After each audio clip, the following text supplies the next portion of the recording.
Hello friends, I am back with another video और बात करेंगे इसमें HPU B.Ed फर्स्ट सेम के सब्जेक्ट अंडरस्टैंडिंग द डिसिप्लिन के topic emergence of school subjects and discipline from philosophical, social and political context के बारे में। तो अगर आप मेरे चैनल पर नए आए हैं तो चैनल को सब्सक्राइब कर लें, बिकॉज मैं अक्सर आपके लिए इंफॉर्मेटिव वीडियोस लाती रहती हूँ। इससे पहले भी इस सब्जेक्ट्स के बहुत से टॉपिक्स मैं ऑलरेडी करवा चुकी हूँ। अगर आप चाहें तो मेरे चैनल की प्लेलिस्ट B.Ed फर्स्ट सेम में जाकर वो टॉपिक्स देख सकते हैं। तो चलिए बात करते हैं इस टॉपिक के बारे में, यानी कि जो भी हमारे स्कूल सब्जेक्ट्स हैं उनकी उत्पत्ति कैसे हुई है, कि फिलोसफिकल बेसिस पर कौन से सब्जेक्ट्स आए हैं, सोशियोलॉजिकल बेसिस पर कौन से आए हैं और पॉलिटिकल कॉन्टेक्स्ट के बेसिस पर कौन से सब्जेक्ट्स हैं। सो distinctive school discipline and subjects are built for specific purpose and are constructed in accordance with philosophical, social and political context। यानी कि हमारे अलग अलग डिसिप्लिन सब्जेक्ट्स जो हैं किस तरीके से इमर्ज हुए हैं। तो इसके लिए सबसे पहले हमें पता होना चाहिए कि डिसिप्लिन एंड सब्जेक्ट में क्या डिफरेंस है। सो डिसिप्लिन एक ब्रॉडर टर्म है और सब्जेक्ट उसके सब पार्ट्स हैं। जैसे कि अगर मैं कहती हूँ ह्यूमैनिटीज तो ये एक डिसिप्लिन है, और अगर मैं कहती हूँ सिविक्स, इकोनॉमिक्स, हिस्ट्री, ज्योग्राफी तो ये उसके सब्जेक्ट्स हैं। यानी कि एक ब्रॉडर टर्म को हम डिसिप्लिन बोलते हैं और उसके सब पार्ट्स को सब्जेक्ट्स बोलते हैं। तो कैसे ये सब्जेक्ट्स या डिसिप्लिन इमर्ज हुए हैं उसके बारे में हम स्टडी करेंगे। सबसे पहले बात करेंगे कि फिलोसफिकल कॉन्टेक्स्ट से कैसे इमर्ज हुए हैं स्कूल सब्जेक्ट, यानी कि emergence of school subjects from philosophical context. तो इसके लिए सबसे पहले हमें पता होना चाहिए कि फिलॉसफी क्या होती है। फिलॉसफी का लिटरल मीनिंग अगर हम देखें तो होता है लव फॉर विजडम, यानी कि ज्ञान के लिए जो हमारा प्यार है। और अगर हम वैसे इसका मीनिंग देखें तो फिलॉसफी होती है कि हम क्या सोचते हैं, हमारे विचार क्या है, हम कार्य करने के लिए कैसा तर्क देते हैं। हर इंसान का अपना फिलोसफिकल पॉइंट ऑफ व्यू होता है। जैसे हम अक्सर लोगों से कहते हैं कि ज़्यादा फिलॉसफी मत झाड़ो, यानी कि ज़्यादा अपने विचारधारा मत बताओ हमें। तो वही है फिलॉसफी क्या है, आइडियाज़ हैं, हमारे व्यूज़ हैं कि हम किसी भी चीज़ के बारे में कैसे सोच रहे हैं। और philosophy and education are like two sides of a coin. Philosophy और एजुकेशन क्या है, एक ही सिक्के के दो पहलू हैं, क्योंकि दोनों एक दूसरे पर डिपेंड करते हैं, दोनों एक दूसरे से रिलेटेड हैं। जैसी हमारी विचारधारा है, जैसा हम सोचते हैं, उसी तरीके की हम सब्जेक्ट्स चाहेंगे, क्योंकि हम चाहेंगे कि बच्चे के अंदर भी उसी तरीके की नॉलेज आए। So philosophy determines the goals of life and education tries to achieve those goals. Philosophy क्या हमें चाहिए ये डिसाइड करती है, और एजुकेशन उस चीज़ को हम कैसे पा सकते हैं वो गोल डिसाइड करती है, यानी कि उन गोल को अचीव करने में मदद करती है। तो फिलॉसफी थॉटफुल साइड है कि हम सोच रहे हैं हमें क्या चाहिए, और जो एजुकेशन है वो एक्टिव साइड है। जैसे कि हम चाहते हैं कि बच्चे में साइंटिफिक आउटलुक आए, तो ये हमारी फिलॉसफी है, और उसको पाने के लिए हम क्या करेंगे, साइंस रिलेटेड सब्जेक्ट्स लाएंगे करिकुलम में। और अगर हम चाहते हैं डेमोक्रेटिक इन्वायरमेंट हो तो उसके लिए हम क्या लाएंगे, ह्यूमैनिटीज रिलेटेड सब्जेक्ट्स लाएंगे। तो जैसी हमारी फिलॉसफी होती है उस हिसाब से ही हम सब्जेक्ट्स लाते हैं। और एक बहुत फेमस कोट जो है वो है, education without philosophy is blind and philosophy without education is lame. कि जो एजुकेशन है बिना फिलॉसफी के अंधी है, फिलॉसफी जो है वो लेम है, यानी कि वो खुद नहीं चल सकती। अब मेरे पास कोई विचार है, लेकिन उस विचार को अप्लाई तो मुझे करना पड़ेगा ना कहीं पे। अगर मैं चाहती हूँ कि बच्चों के अंदर कोई एबिलिटी आए तो उसके लिए उसे कहीं अप्लाई करना पड़ेगा, सिर्फ विचार से तो कुछ नहीं होता। और एजुकेशन क्या है, अंधी है, यानी कि फिलॉसफी के बिना उसे नहीं पता मुझे कहाँ जाना है। अब कोई विचारधारा ही नहीं होगी तो मान लीजिए बहुत से सब्जेक्ट्स हैं, लेकिन हमें पता ही नहीं कि हमें बच्चों को पढ़ाना क्या है। तो एजुकेशन तो है ना, लेकिन फिलॉसफी नहीं है। तो उस वजह से दोनों क्या है, रिलेटेड है। एजुकेशन अंधी है, फिलॉसफी जो है वो लेम है। तो जो फिलॉसफी है वो एजुकेशन को रास्ता दिखाती है कि किस रास्ते पर जाना है, और एजुकेशन उस रास्ते पर चलकर जो हमारे गोल हैं उसको अचीव करने में मदद करती है। यानी कि हम कह सकते हैं कि एजुकेशन जो है वो फिलॉसफी की डायनामिक साइड है। तो कुछ मेजर ब्रांचेस हैं फिलॉसफी की, कुछ स्कूल्स हैं जिसके बेसिस पर सब्जेक्ट्स और डिसिप्लिन्स इमर्ज होते हैं। सो अब हम डिस्कस करेंगे some major schools of philosophy from which subjects and disciplines have emerged. तो इसमें हम पढ़ेंगे आइडियलिज्म के बारे में, नेचुरलिज्म के बारे में, प्रैग्मेटिज्म के बारे में, रियलिज्म के बारे में एंड एग्जिस्टेंशियलिज्म के बारे में। सबसे पहले हम बात करेंगे आइडियलिज्म स्कूल के बारे में, जिसको हम स्पिरिचुअलिज्म भी कह सकते हैं। तो जैसा कि इसका नाम है उसी तरीके से है ये। आइडियलिज्म ओल्डेस्ट फॉर्म है, यानी कि सबसे पुराना स्कूल है फिलॉसफी का। इनका ये मानना है कि आइडियलिज्म से ही आपका वो आएगा वर्ड आइडिया, कि आइडिया ही मेन है। रियलिटी जो है वो आइडिया है। Reality consist of ideas and thoughts in mind rather than material objects. इनका ये मानना है कि बच्चे के अंदर सोचने की वो आए, आइडियाज हो, वैल्यूज हो, बिलीव्स हो। स्पिरिचुअल डेवलपमेंट पर एम करता है, क्योंकि आइडियलिज्म इसीलिए इसे स्पिरिचुअलिज्म भी बोला जाता है, कि बच्चे की स्पिरिचुअल डेवलपमेंट हो, सेल्फ को रियलाइज कर पाए कि जिंदगी का क्या मकसद है, और वो कैसे कर पाएगा, स्पिरिचुअल डेवलपमेंट के जरिए। तो मेन एक्सपोनेंट्स है इसके प्लेटो, जो कि फादर भी हैं आइडियलिज्म के। ये क्वेश्चन काफी बार कॉम्पिटिटिव एग्जाम में आ जाता है। सॉक्रेट्स और भी क्वेश्चन इनसे ये जो बनते हैं कि ये किसको सपोर्ट करते हैं। जैसे कि पूछ सकते हैं कि सॉक्रेट किसको सपोर्ट करते हैं, तो वो आइडियलिज्म को सपोर्ट करते हैं। प्लेटो किसके फादर हैं, आइडियलिज्म के फादर हैं। डिकार्टे, हेगल, कैंट, तो ये सारे एक्सपोनेंट्स, यानी कि जो लोग इसे मानते हैं, जिन लोगों ने इस फील्ड में काम किया, इसे हम एक्सपोनेंट्स भी कह देते हैं, प्रोपोनेंट्स भी बोल देते हैं। जो लोग आइडियलिस्ट विचारधारा वाले थे वो क्या कहते थे कि करिकुलम यानी कि सब्जेक्ट कैसा होना चाहिए, according to humans thoughts, feelings, ideas and values, कि सब्जेक्ट और करिकुलम कैसे होने चाहिए, इंसान के विचारों के बेसिस पर होने चाहिए। उसमें लैंग्वेज होनी चाहिए, लिटरेचर होनी चाहिए, अरिथमेटिक होनी चाहिए, साइंस होनी चाहिए, हिस्ट्री एंड ज्योग्राफी, और इंसान के अंदर एस्थेटिक वैल्यूज आए उसके लिए आर्ट्स, म्यूजिक और पोइट्री भी पढ़ाया जाना चाहिए। अगर हम ब्रॉडली देखें तो इन्होंने दो हिस्से में करिकुलम को बांटा, यानी कि दो हिस्से में दो तरीके से सब्जेक्ट्स एंड डिसिप्लिन होने चाहिए। एक जो कि फिजिकल एम को अचीव करने में मदद करे, और दूसरा जो कि स्पिरिचुअल एम को अचीव करने में मदद करे। तो फिजिकल एम में आया फिटनेस एंड स्किल, कि बच्चे के फिटनेस हो, फिजिकल डेवलपमेंट हो, उसकी स्किल हो उसमें। स्पिरिचुअल एम में intellectual development, moral development, aesthetic development and religious development, क्योंकि आइडियलिज्म का दूसरा नाम ही स्पिरिचुअलिज्म था, तो ये रिलीजन में बहुत बिलीव करते थे। ये तो हमने पढ़ा कि बेसिक उन्होंने क्या चीज बताई, लेकिन प्लेटो जो कि आइडियलिज्म के फादर थे, उन्होंने पर्टिकुलर एज ग्रुप के हिसाब से भी बताया कि क्या क्या सब्जेक्ट्स होने चाहिए, यानी कि डिफरेंट एज ग्रुप का बच्चा क्या सीख सकता है या उसे क्या सिखाना चाहिए ताकि उसकी डेवलपमेंट अच्छे से हो। अर्ली एज में इन्होंने बोला म्यूजिक, ताकि माइंड एंड सोल की डेवलपमेंट हो सके। आइडियलिज्म एक ऐसा स्कूल है फिलॉसफी का जो सोल पे बहुत ज्यादा फोकस करता है, इसीलिए इन्होंने सेल्फ रियलाइजेशन की बात करी है। फिजिकल ट्रेनिंग हो ताकि डेवलपमेंट हो सके बॉडी की, फिजिकल डेवलपमेंट के लिए एक्सरसाइजेस वगैरह करवाई जाए। प्राइमरी स्टेज पर सिर्फ अरिथमेटिक और ज्योमेट्री पढ़ाई जाए। सेकेंडरी और हायर एजुकेशन स्टेज पर arithmetic, astronomy, philosophy, poetry, religion और साइंस की नॉलेज दी जाए।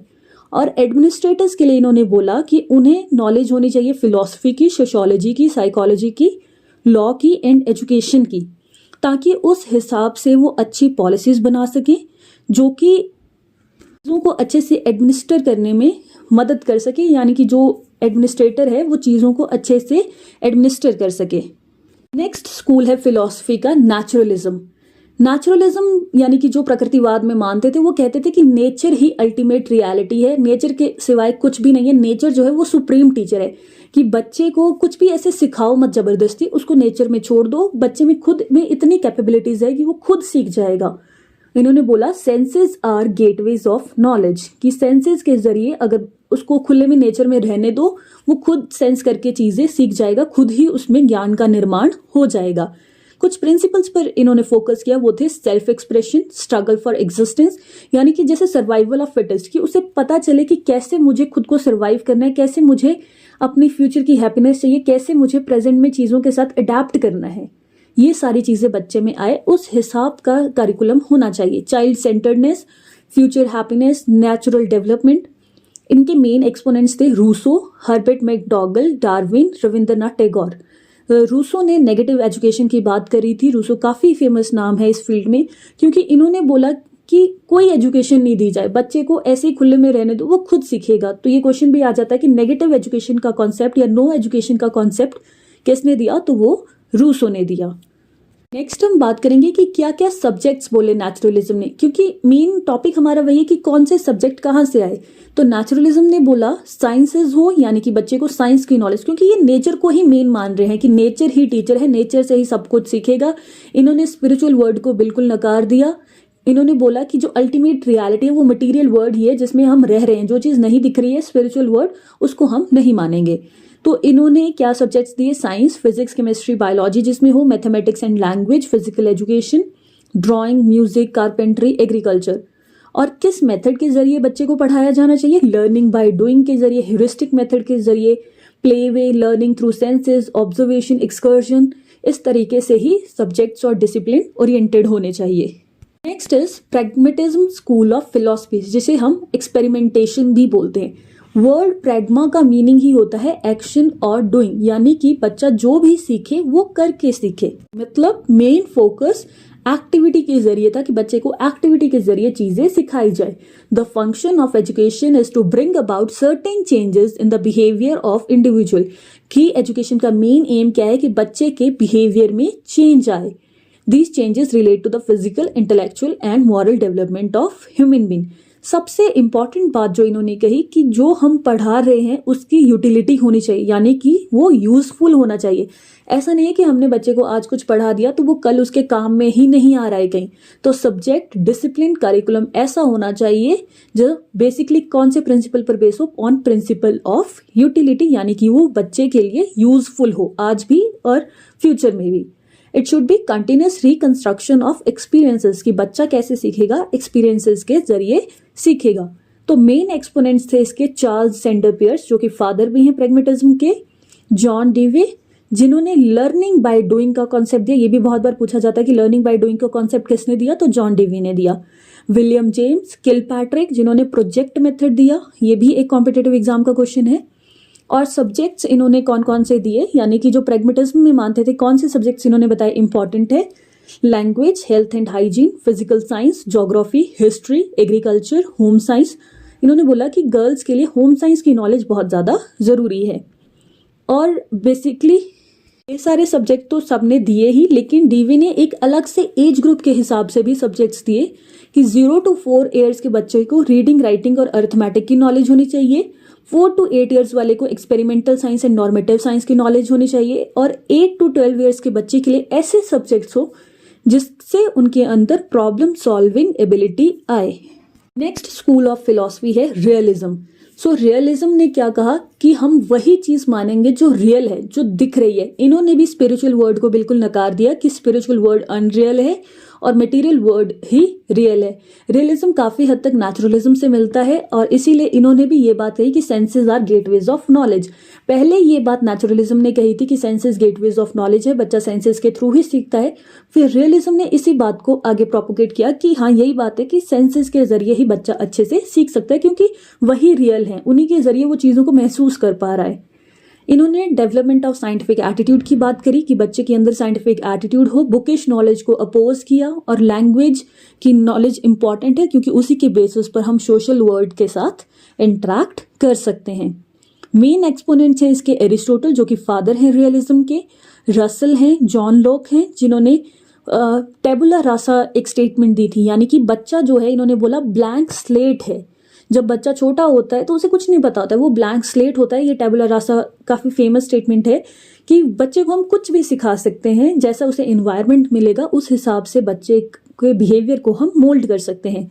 और जो लोग को फाउंडर ऑफ एम्पिरिसिज्म भी बोला जाता है, इरास्मस हेनरिक इब्सन, ये भी रियलिज्म के ही एक्सपोनेंट्स हैं। सब्जेक्ट्स इन्होंने बोले यानी कि जो रियलिटी से रिलेट करते सब्जेक्ट्स हों, जैसे science, physical education, maths, economics, political science, history, music, gymnastic, drawing, vocational education. देखा जाए तो वोकेशनल एजुकेशन पर लगभग सबने ही फोकस किया है। नेक्स्ट स्कूल जो आता है वो है एग्जिस्टेंशियलिज्म। एग्जिस्टेंशियलिज्म एक ऐसा स्कूल है जिन्होंने सबकी बातों को नकार दिया। इन्होंने बोला कि एग्जिस्टेंस मेन है, कि जो वो पढ़ाया जाए जो सब्जेक्ट हमारी एग्जिस्टेंस के लिए इम्पॉर्टेंट है। इन्होंने बोला एग्जिस्टेंस प्रीसीड्स एसेंस। ये चीज बहुत बार पूछी जाती है कि एग्जिस्टेंशियलिज्म की मेन स्टेटमेंट क्या है, कि सबसे पहले हमें ऐसे सब्जेक्ट सिखाने हैं, ऐसी नॉलेज देनी है, ऐसे डिसिप्लिन हो, ऐसे सब्जेक्ट्स हो जो इंडिविजुअल की डेवलपमेंट करवाए। इन्होंने इंडिविजुअल पर फोकस किया। इन्होंने बोला every individual is unique and education must cater to the individual differences, कि हर बंदा, हर बच्चा यूनिक है और एजुकेशन ऐसी हो जो उन इंडिविजुअल डिफरेंसेस को कैटर कर सके, यानी कि हर किसी की ज़रूरत के हिसाब से उन्हें एजुकेशन दी जाए। It views education as an unfolding of the individual as a whole in the situation in which he or she find himself or herself. इन्होंने बोला subject matter should be used as a means toward self development and self fulfilment. यानी कि जो बात मैंने शुरू में ही बोली कि सब्जेक्ट मैटर ऐसा होना चाहिए जो सेल्फ की डेवलपमेंट करे, इन्होंने बच्चे पे ज़्यादा फोकस किया, बच्चे की एग्जिस्टेंस पर ज़्यादा फोकस किया। इन्होंने बोला कि करिकुलम रिजिड नहीं होना चाहिए, क्योंकि करिकुलम रिजिड होगा तो इंडिविजुअल नीड्स को वो कैटर नहीं कर पाएगा। तो मेन एक्सपोनेंट्स हैं इनके सोरेन किर्कगार्ड जो कि फादर हैं, जीन पॉल सार्त्रे, फ्रेडरिक नीश। सब्जेक्ट्स इन्होंने बोले poetry, literature, drama, music, arts, philosophy, science, vocational education, ताकि बच्चा जो है वो आगे चलकर अपनी लाइवलीहुड कमा सके। स्टूडेंट को बहुत सा ऑप्शन मिलने चाहिए ताकि उनके बेसिस पर वो अपनी नीड्स, अपने इंटरेस्ट के हिसाब से सब्जेक्ट्स को चूज कर सके। ह्यूमैनिटीज पर इन्होंने बहुत ज़्यादा फोकस किया ताकि बच्चे को वेरियस एक्सपीरियंसेस मिल सके और उसके अंदर जो क्रिएटिविटी है वो बाहर आ सके और खुद को वो एक्सप्रेस करना सीख सके। ये थे कुछ स्कूल्स ऑफ फिलॉसफी जिसके बेसिस पर कि क्या क्या सब्जेक्ट्स होने चाहिए वो डिसाइड होता है। बहुत से स्कूल्स आपने देखा होगा जिसमें सेम ही सब्जेक्ट्स बोले हैं, तो ऑलमोस्ट सेम सब्जेक्ट से थोड़ा थोड़ा डिफरेंस है कि जैसे आइडियलिज्म ने मेन बात क्या करी है, स्पिरिचुअलिज्म की बात करी है। नेचुरलिज्म ने क्या बात करी है कि नेचर में बच्चे को छोड़ा जाए, नेचुरल तरीके से वो चीज़ें सीखे। रियलिज्म ने क्या बात करी है कि रियल इन्वायरमेंट, जो चीज़ रियल दिख रही है वही सच है और उसी की बेसिस पर एजुकेशन होनी चाहिए। स्पिरिचुअल वर्ड की बात इन्होंने नकारा कि जो चीज़ दिख ही नहीं रही है उसकी क्या नॉलेज दोगे आप। प्रैग्मेटिज्म की बात करें तो प्रैग्मेटिज्म में वही है कि एक्सपेरिमेंट्स के जरिए, एक्सपीरियंसेस के जरिए सिखाया जाए, एक्शन के जरिए सिखाया जाए, लर्निंग बाय डूइंग हो।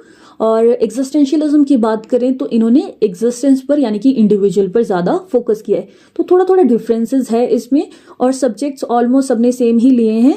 जैसे लैंग्वेज की बात हर जगह होगी, साइंस की बात होगी, वोकेशनल एजुकेशन की बात होगी। ये कुछ कॉमन पॉइंट्स है और जो कुछ डिफरेंसेस हैं वो मैंने आपको बता दिए।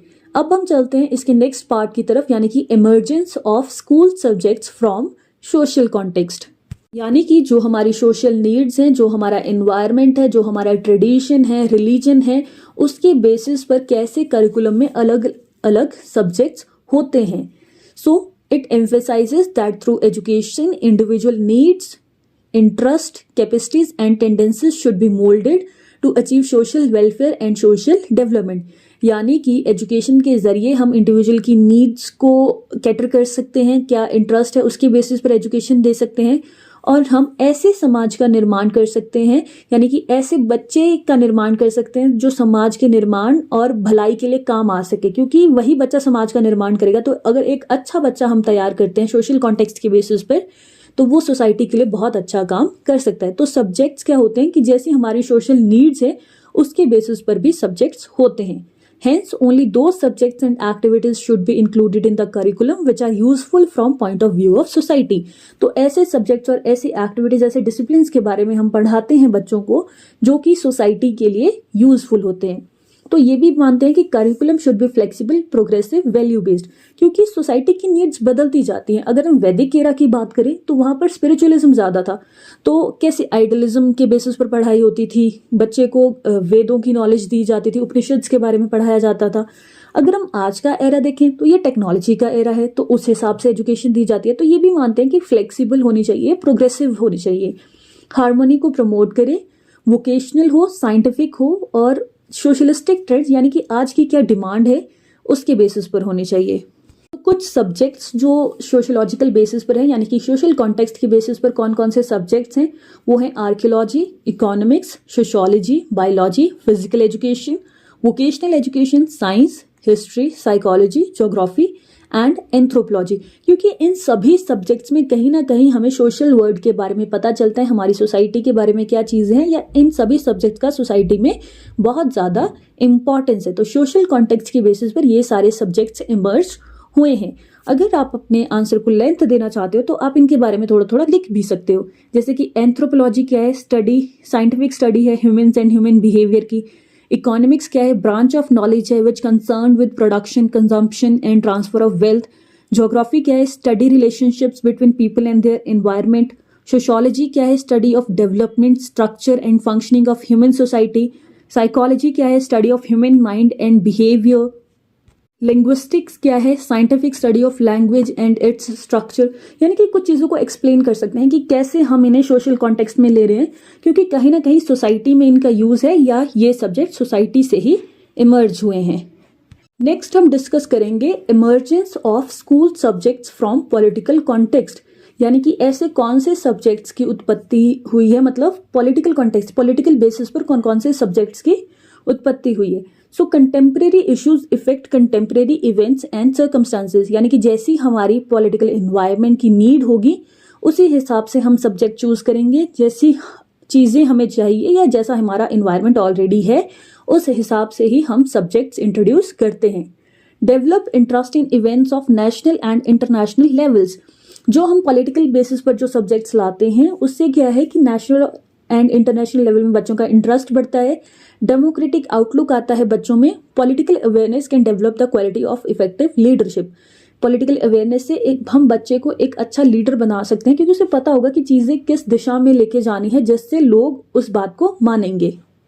सो जो मेजर सब्जेक्ट्स आए हैं पॉलिटिकल कॉन्टेक्स्ट के बेसिस पर वो है political theory, international politics, adult education, comparative politics, compulsory education.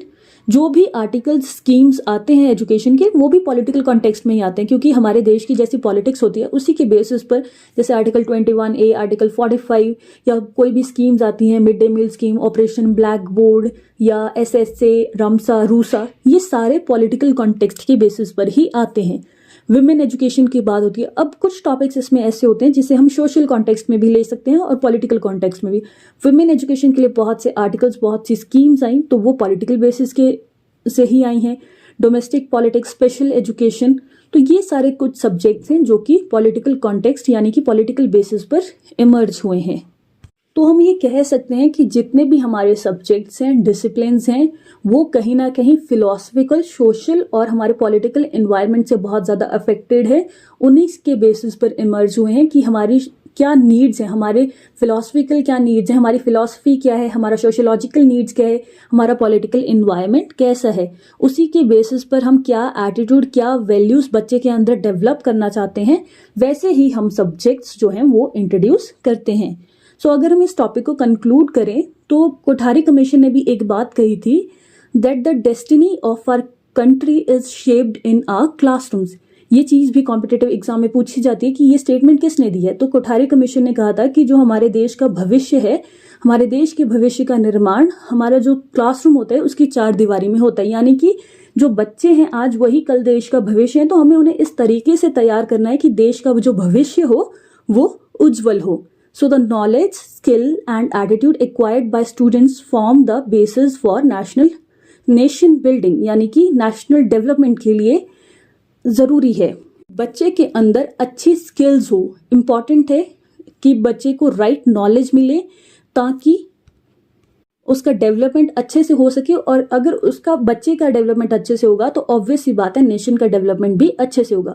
So it is very important that right knowledge should be imparted in the classrooms on the basis of philosophical, social and political context. So I hope आपको ये topic समझ आ गया हो। इसमें simple सी बात है, हमें philosophy के स्कूल्स के बारे में बताना है कि क्या क्या फिलोसफी के स्कूल्स हैं और किन किन सब्जेक्ट्स को वो सपोर्ट करते हैं। उसके बाद सोसाइटी के बेसिस पर कौन कौन से सब्जेक्ट्स हैं हमारे पास उनके बारे में बताना है, और पॉलिटिकल बेसिस पर कौन कौन से सब्जेक्ट्स हैं और क्या पॉलिटिक्स का इफेक्ट होता है, वो सारी चीज़ें इसमें बतानी है। एंड लास्ट में आप कंक्लूड कर सकते हैं कि क्यों हम ये चीज़ें बच्चों को बता रहे हैं, या फिर क्यों बच्चों को जो नॉलेज दी जा रही है वो इनके बेसिस पर दी जा रही है, ताकि नेशन जो है वो अच्छे से डेवलप कर पाए, हार्मनी की भावना बच्चे में आ पाए और बच्चे का और नेशन का दोनों का अच्छे से डेवलपमेंट हो पाए। तो अगर आपको ये वीडियो अच्छी लगी है तो लाइक शेयर ज़रूर करें, और अगर चैनल पर नए आए हों तो सब्सक्राइब ज़रूर करें। Thank you and stay connected for more videos.